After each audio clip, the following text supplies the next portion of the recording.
se me ligou. E aí, felizmente, eu já tinha alinhavado alguma coisinha para a minha palestra da semana que vem. Eu falei, acho que dá para falar. Qualquer coisa eu consulto meu mentor espiritual aqui, o notebook. Ele vai me ajudar. Material. Então, gente, há umas 2 semanas atrás, mais ou menos, surgiu a ideia de falar a respeito de Maria. Eu estava lendo um livro, que é um livro do De Luca, que se chama Cura e Libertação, e o penúltimo capítulo dele, ele fala a respeito de Maria. E não é muito comum a gente ver, dentro da literatura espírita, mais recente, alguém falar sobre Maria, com a propriedade que ele falou, com o amor que ele falou, com o cuidado. E eu falei, puxa, gostaria de saber um pouquinho mais, né, a respeito da vida de Maria. E aí falei, acho que dá uma palestra com algumas pequenas informações, porque realmente a gente não tem muita coisa para passar. Mas vamos tentar falar um pouquinho de Maria na visão espírita. Só que para a gente falar de Maria, mãe de Jesus, na visão espírita, a gente tem que falar um pouquinho de Maria na visão católica e também na visão protestante, que é a visão dos evangélicos. São visões muito diferentes, discrepantes em algumas coisas, mas congruentes em outras, né? Então vamos lá. Do que se sabe em relação à vida de Maria, ela foi filha de Joaquim e Ana, alguns escritos dizem Eli e Ana, e essa jovem, ela parece que já nasceu dentro de um contexto um pouco misterioso, né? Diziam que Ana não podia ter filhos, e aí parece que Joaquim, o pai, foi pressionado lá por um dos rabinos e foi para o deserto jejuar, ficou lá 40 dias sem comer e tal, para ver se alguma coisa acontecia, porque naquele tempo não ter nenhum tipo de filho, né, era um negócio complicado. E dizem lá os escritos antigos que de alguma forma um espírito apareceu para Ana e também para o pai Joaquim, dizendo que ele podia ir para casa porque a mãe ia conceber uma criança. E um tempo depois nasce Maria. Alguns livros dizem que foi com 3, outros dizem que foi com 7, ou com 3 ou com 7 anos de idade. Maria foi para um templo, foi para dentro de um templo. Os pais faleceram muito cedo e ela ficou dentro desse templo até mais ou menos uns 12 anos de idade. Alguns dizem que ela estudou muito lá dentro, outros dizem que não, porque a mulher na época não podia estudar de jeito nenhum, as leis eram muito rigorosas, né? Mas é fato que Maria tinha conhecimento das leis da época. E aos 12 anos ela foi entregue para José, né?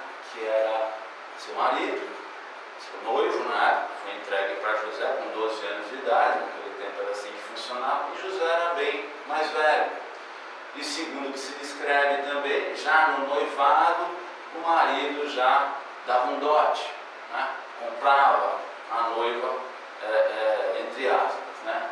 Muito bem. Então, o que se sabe de Maria, até falando já um pouquinho da Igreja Católica, está muito relacionado aos milagres, às aparições, né? Aquela coisa que a gente ouve da Lourdes, da Nossa Senhora de Fátima, da Nossa Senhora de Lourdes, da Nossa Senhora Aparecida, as aparições que Maria fez e dos milagres que foram criados aí através da Igreja Católica, porque é importante que a gente fale, porque uma grande parte de nós nasceu e vivenciou a Igreja Católica até conhecer o Espiritismo, né?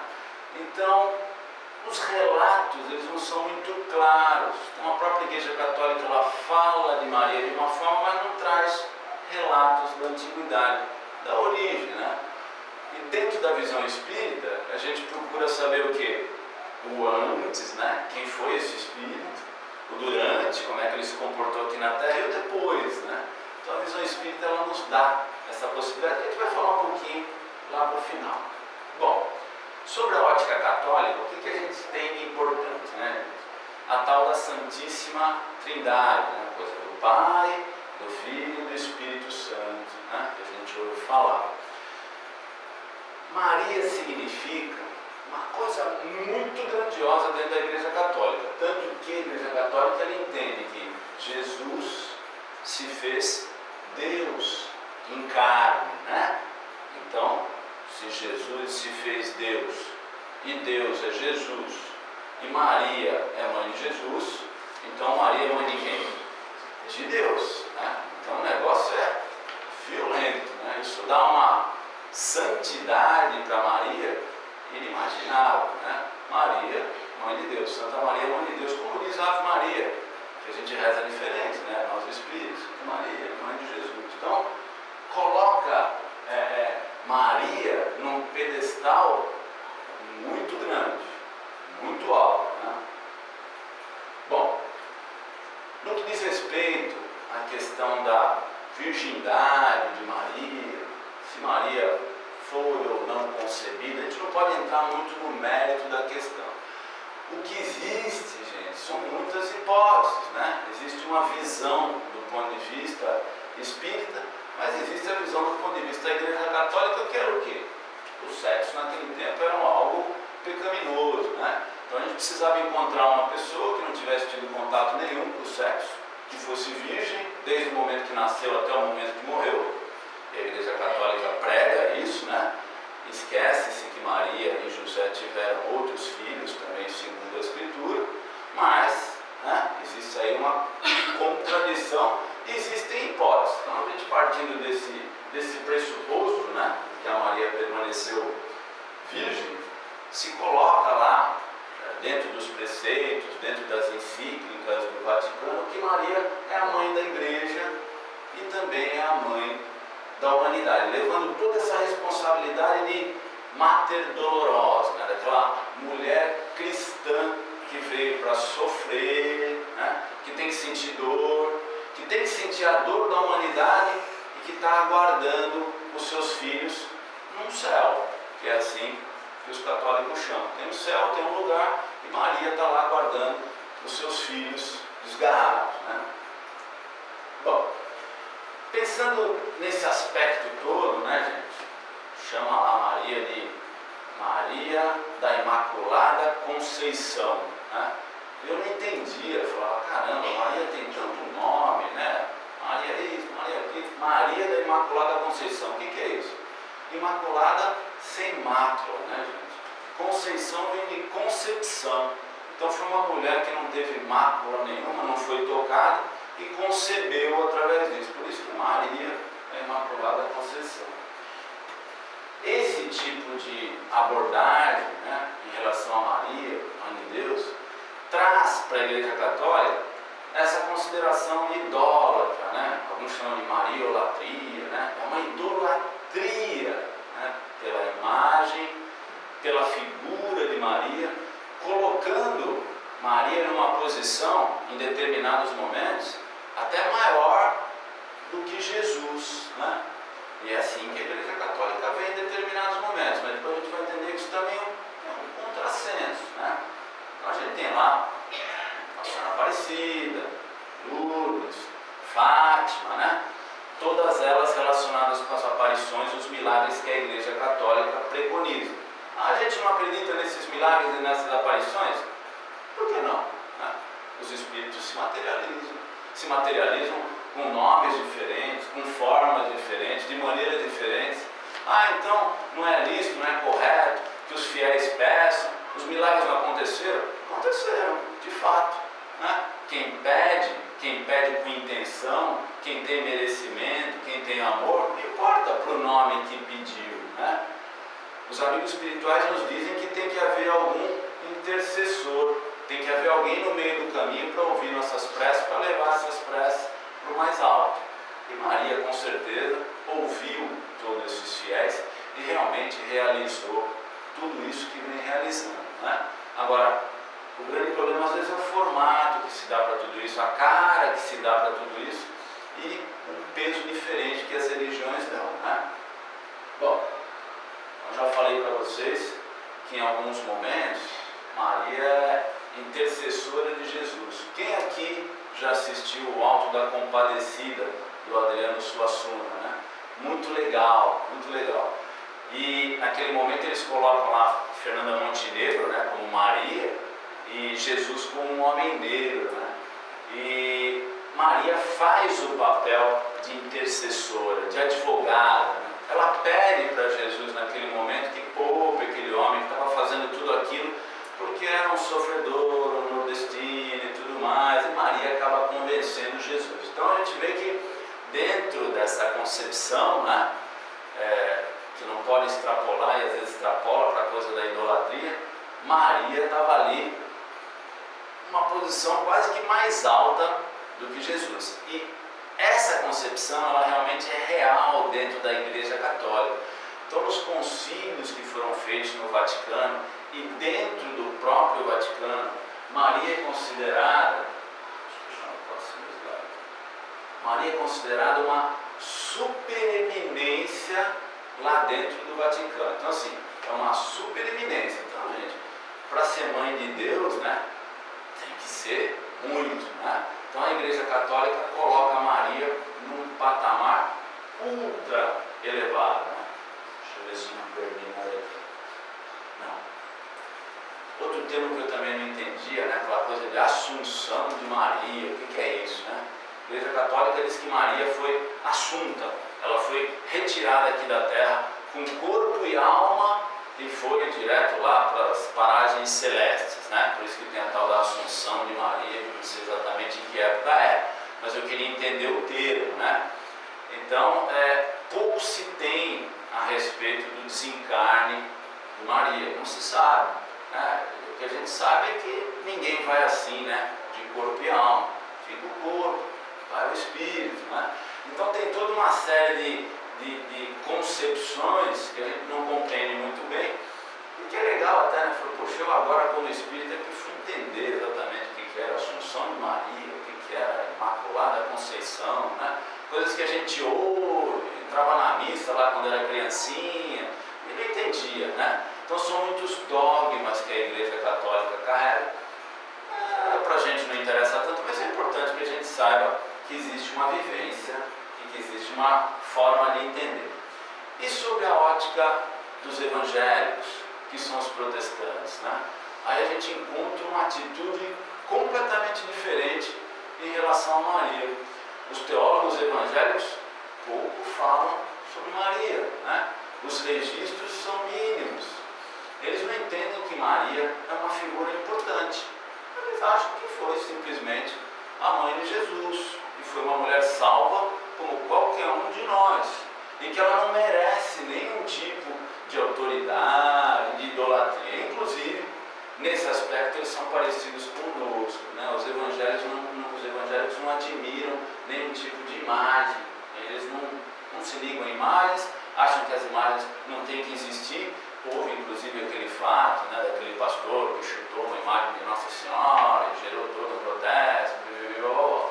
Então, nesse aspecto, eles pensam de uma forma completamente diferente, inclusive brigam entre eles, né? Os evangélicos dizem, imagina, os católicos colocam Maria numa posição de idolatria, isso não existe. Ela foi simplesmente uma pessoa normal. Então, a gente tem que tentar buscar o quê? Uma fé raciocinada, né? Tentar enxergar de uma forma clara, com razão. Por que eles pensam dessa forma? Os evangélicos seguem a Bíblia, né? E a Bíblia está toda baseada na política da época, e a política da época era uma política dura com as mulheres, né? Machista. Então, na cabeça deles, de forma nenhuma, uma mulher poderia ocupar algum tipo de posição hierarquicamente maior do que a dos homens. Não entendem Maria como uma mãe amorosa. A mulher simplesmente inferiorizada, uma visão que diminui a mulher. É uma ideia similar ao período de Jesus, está de acordo com as leis mosaicas, né? Mas é dessa forma que eles pensam. Então eles vivem aí em briga, vivem em contenda, católicos e protestantes, ou evangélicos, e a gente sabe que dentro dessa comunidade de evangélicos se desenvolveram várias outras linhas e seitas que têm às vezes até pensamentos diferentes, assim como dentro da própria Igreja Católica a gente tem lá os carismáticos que pensam também de uma forma diferente. Então tem lá o Padre Marcelo, o Fábio de Mello, que são camaradas que falam que Maria é mãe de Jesus, às vezes arrumam confusão com a Igreja Católica. Então é uma salada um pouquinho dessas divergências entre os católicos, que trouxeram essa visão enaltecida, de supereminência de Maria, e dos protestantes, que trouxeram essa visão nada de Maria, né? Nem coadjuvante, nem participado, foi sua mãe, não adianta falar de Maria, deixa lá no quietinho, foi só uma mulher, Jesus a salvou também, e bom para ela, e ponto final, né? Então é assim que eles enxergam. Porém, existe uma convergência no que diz respeito a algumas coisas, existe toda essa divergência de ideias entre evangélicos e católicos, mas existe uma convergência no que diz respeito à prática, por exemplo, né? Então, se a gente for olhar dentro da Igreja Católica, o estrelato é de quem? É dos padres, né, gente? A gente não vê freira rezando missa, né? E acontece da mesma forma na Igreja Evangélica. A gente não vê pastoras, né? A gente vê pastores, né? As mulheres estão lá relegadas na religião evangélica protestante, é uma situação ainda mais inferior, né? No máximo elas captam os fiéis, as freiras no máximo servem, né, os sacerdotes da Igreja Católica. Então é engraçado, existe uma convergência no que diz respeito, né, a esse estrelato do sexo masculino e fica quietinho aí no seu cantinho, você que é do sexo feminino. Porém, Maria foi colocada nessa posição lá muito alta, né? Então tem um monte de reflexões a respeito disso dentro da Igreja Católica que também não compete a gente comentar aqui, né? Aí eu estava vendo uma palestra dessa moça que chama Joana Abranches, ela é uma espírita, uma mineira, é muito engraçado. Eu vi a palestra dela esses dias e ela teve dentro dessa palestra falando sobre Maria, dentro da visão espírita. Eu meio que copiei um pouquinho a forma que ela avançou, por isso é até legal citar. E ela contou um caso, né? Ela falou, poxa, eu fui uma vez convidada para um culto ecumênico lá na minha cidade e tal, e nesse culto ia falar um padre, ia falar um pastor, ia falar eu, né? Mulher da religião espírita, né? E aí falou lá o padre em primeiro lugar, o pastor em segundo e em terceiro foi falar a Joana Abranches. Ela fez lá um comentário, uma formatura de fonologia, ela procurou falar de Jesus, da questão da palavra, das fonos e tal. Terminou a falinha dela de 15 minutos, que era para cada um, e o padre foi até ela e chegou e falou, puxa, olha que para uma mulher você fala muito bem, né? E ela virou para ele, ela falou que naquele momento todos os seres do umbral que estão próximos dela quiseram se manifestar, ela ficou com raiva. Mas ela virou para ele e falou assim, o senhor, para um homem, também fala muito bem, né? Então respondeu mais ou menos no mesmo patamar. E aí ele exemplifica essa questão, né, de você estar diferenciando, né, quem está com a verdade, né? O espírito não tem sexo, né, gente? Uma hora a gente vem como homem, outra hora a gente vem como mulher, né? E as religiões ainda carregam esse peso machista, né? Bom, e Maria na visão espírita, né, gente? Quem foi Maria na visão espírita? Primeiro de tudo, Maria é um espírito imortal, né? Então não adianta a gente pensar que é uma figura que veio, que foi e está lá no céu esperando todo mundo voltar, ou então que é uma figura que simplesmente veio, gerou Jesus, seja através do Espírito Santo, de um outro meio qualquer, embora a gente acredite que a concepção é uma coisa que faz parte da vida, né? Faz parte das leis naturais, faz parte das leis de Deus, não teria por que não ter havido uma concepção dentro da normalidade. E entendendo Maria como espírito imortal, ela teve um passado, né? Então a gente imagina, vamos tentar imaginar uma criatura para ser mãe de Deus, aliás, mãe de Jesus, eu influenciado pelo que eu estava falando no começo. Uma criatura para ser mãe de Jesus, né? Imagina o quanto ela não deve ter sido preparada e o quanto esse espírito não deve ter se preparado e não deve ter tido essa permissão, né? Então a gente pensando no antes, né? Maria deve ter tido várias existências onde ela preparou o seu corpo espiritual para depois preparar o seu corpo físico, para receber aquela energia de Jesus, que a gente sabe que demorou, sei lá, quanto tempo para conseguir se aproximar aqui de nós, né? Esse planeta Terra, essa energia tão pesada, né? Então, gente, não dá para deixar para Maria um papelzinho qualquer, né? Ela é protagonista também, ela é protagonista direta do cristianismo, ela recebeu Jesus dentro dela. E além disso, ela participou de todo o processo, né? Como mãe amorosa, observando todas as passagens, todas as pregações e todo o sofrimento do seu filho. Então, se a gente for pensar, né, a Joana Branches, ela comenta muito sobre isso, vamos supor, né, e vamos imaginar que assim de fato aconteceu, que o anjo Gabriel foi lá, falou para Maria: Maria, você vai receber um filho do Espírito Santo. Imagina o medão da Maria, naquele tempo, onde adultério era coisa terrível e passível de apedrejamento, né?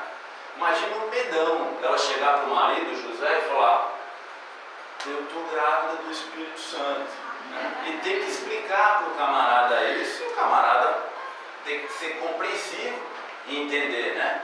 Aí falaram que o anjo também foi lá conversar com José, falaram: você vai ser pai do Espírito assim, assim. Então, levando em conta tudo isso, gente, a gente imagina que, poxa, tem que ser uma mulher de fibra, né? Uma mulher corajosa para poder ter falado: não, eu encaro essa, sendo por uma via ou sendo por outra. Você é mãe de Jesus, seja pelo Espírito Santo, virgem ou não, é um peso muito grande, é uma responsabilidade muito grande, né?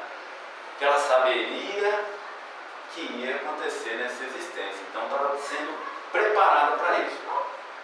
Partimos dessa premissa aí: Maria é um espírito imortal. Maria é sinônimo de amor. Prova disso foi o quê? Toda a resignação, né, que ela teve em relação a tudo que Jesus passou. Por isso que ela gera e traz para a gente toda uma simpatia, né, toda essa amorosidade. E a gente tem que imaginar, como eu já falei, que ela nasceu num contexto difícil, né, onde as mulheres eram subjugadas, eram pressionadas, né? E imaginem vocês naquele período, né? Você chegar e falar: estou grávida, né? José saiu, voltou, estava grávida. Então, se isso aconteceu dessa forma ou não aconteceu, dentro da concepção espírita, entende-se que não, né?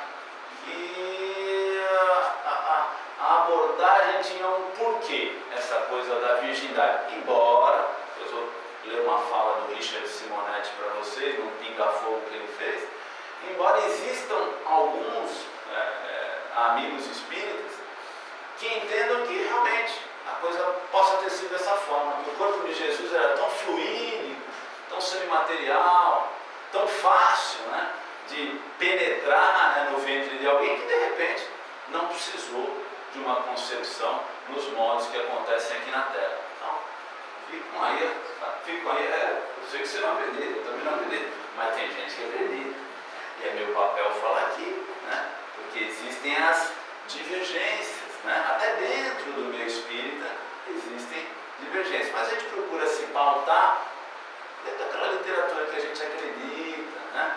O fato é que a coisa não está exatamente bem definida, né? Bom, dentro da literatura espírita se fala de Maria de montão, né? Chico Xavier, através do André Luiz, do Emmanuel, do Humberto de Campos, tem vários livros falando sobre Maria. Mas, no livro da Ivone Pereira, Memórias do Suicida, é que a gente tem um grande caminho de Maria depois de desencarnar, né? Então, eu falei no comecinho que a gente tinha o antes, que a gente tinha o durante e que a gente tinha o depois. O antes, a gente imagina que houve todo um tipo de preparo por parte da espiritualidade, embora a gente não saiba detalhes disso, né? Não sabemos nada, né? Nem da nossa existência, que dirá de Maria, né? Mas a gente sabe que com certeza houve um preparo, né? Qualquer um que viria a receber Jesus. O durante período da crucificação e do trabalho que Maria fez depois que Jesus partiu, né? E Ivone Pereira, em Memórias do Suicida, conta que Maria, né, e os servidores de Maria fazem todo um trabalho de recolhimento dos irmãos que se suicidaram, né?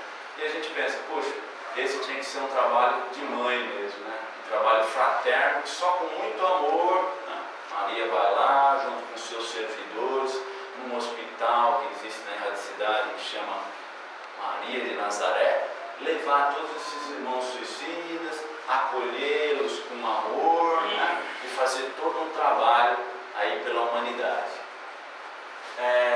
Miramês escreveu um livro que eu não consegui ler porque não deu tempo, que chama Maria de Nazaré. É um livro recente que fala sobre a vida de Maria, talvez alguma coisa antes histórica, talvez alguma coisa depois de desencarnada também. Talvez seja interessante a gente colher para ter maiores informações, né? Um espírito maternal, eu tinha falado para vocês, altamente sensível às nossas dores. E aí uma pergunta para o Richard Simonetti, para não pingar fogo. Que dizer do culto a Maria, que caracteriza o comportamento de muitos espíritas, né? Existe um culto normal, né, da gente, com a música aqui, que fala de Maria, a gente reza a Maria. Como é que a gente entende Maria? A mãe de Jesus, um espírito de luz que tem que ser respeitado e que dentro da hierarquia dos espíritos, ela só está abaixo de Jesus, né? E trabalha junto com ele. Trabalhou para que o governador da terra chegasse até a gente, com certeza trabalha junto com ele lá nas paradas celestes. E aí perguntaram para ele, que dizer do culto a Maria que caracteriza o comportamento de muitos espíritos? Aí ele responde, André Luiz explica em Ação e Reação, no livro psicografado pelo Chico, que Deus atende as criaturas através de quem? Das próprias criaturas, né? Então, a gente não está impedido de reverenciar Maria como uma mãe espiritual da humanidade e faz da sua elevada missão e sua grandeza espiritual. Tanto quanto reverenciamos Bezerra de Menezes, Eurípides Barçanufo, né? E essas pessoas que fazem parte do ambiente espírita. Então, não existe problema nenhum. Fiz esse comentário, gente, porque a própria Joana, quando está falando durante a palestra dela, ela disse que algumas casas espíritas proíbem, né? Então, fulano estava com adesivo de Maria, eu disse, não, você tem que tirar o adesivo, não pode. Tem a música de Maria tocando no fundo, não pode, porque a casa espírita, isso é idolatria. Gente, vamos confundir as coisas, né? Maria é um espírito altamente elevado e com certeza a gente vai usar a mãe de Jesus com qualquer nome, o nome que a gente está acostumado, o nome que a gente gosta mais, e vai ser atendido, né? A questão de ser atendido ou não vai depender de outra coisa, né? Bom, Kardec, né, o codificador, diz que Maria foi protagonista do cristianismo.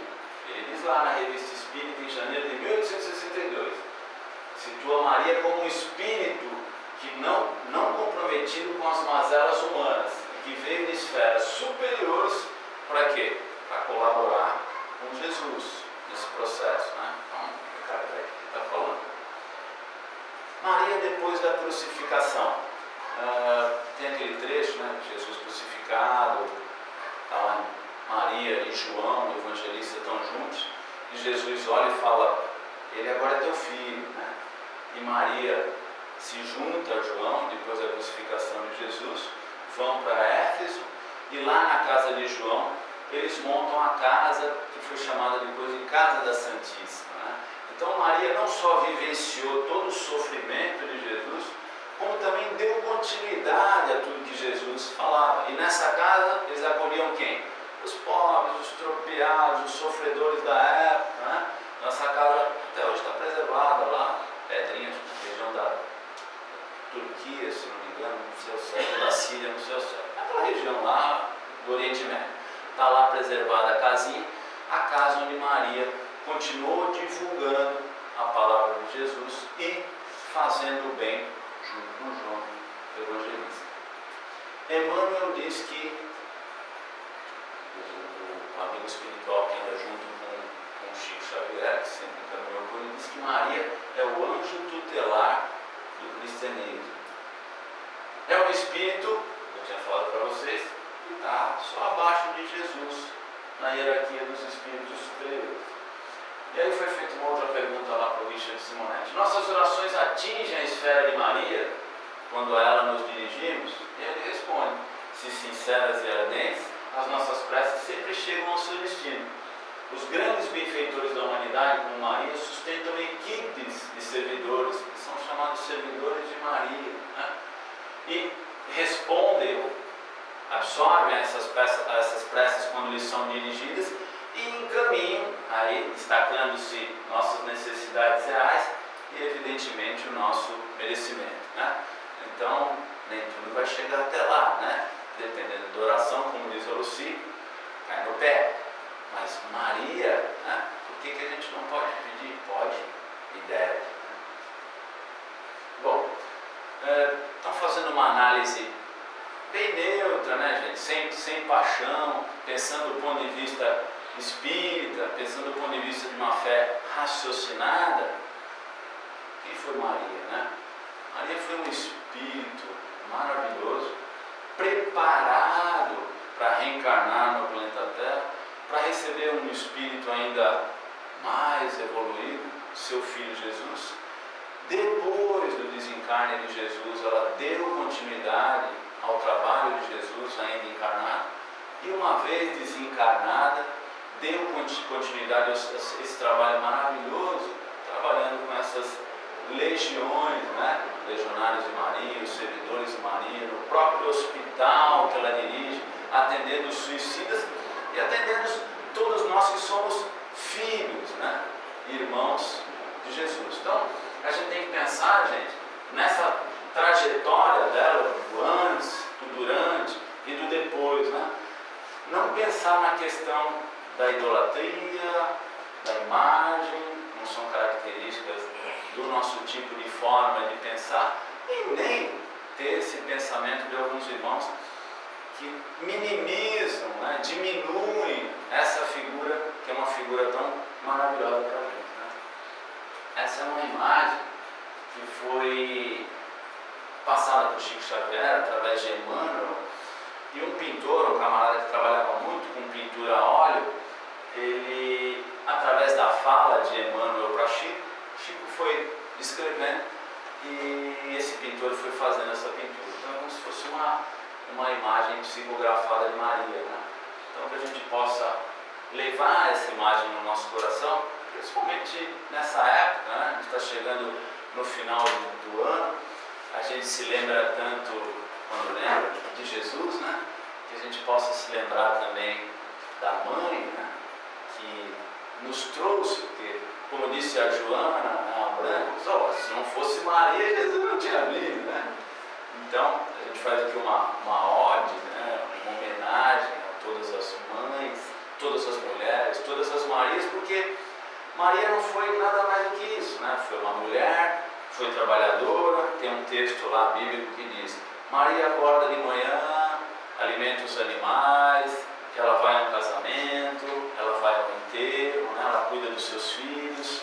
Então é uma mulher do mundo, como outra qualquer, só que veio com uma missão maravilhosa, e a gente tem a obrigação de entender isso, de ler, de estudar, mas também de saber como é a visão, né, de outros companheiros, de outras religiões, sem crítica, né, e tentando, do nosso ponto de vista, entender um pouquinho melhor todo esse processo, né, virgindade de Maria, de quem acredita, de quem não acredita, para que a gente faça as nossas próprias, tenhamos as nossas próprias considerações e opiniões, para quando a gente for pego aí numa conversa, não ser pego de surpresa, né? Às vezes os evangélicos chegam, você, Maria, os católicos, e a gente de alguma forma tem um pouco de discernimento, um pouco de fé raciocinada, para poder argumentar com tranquilidade.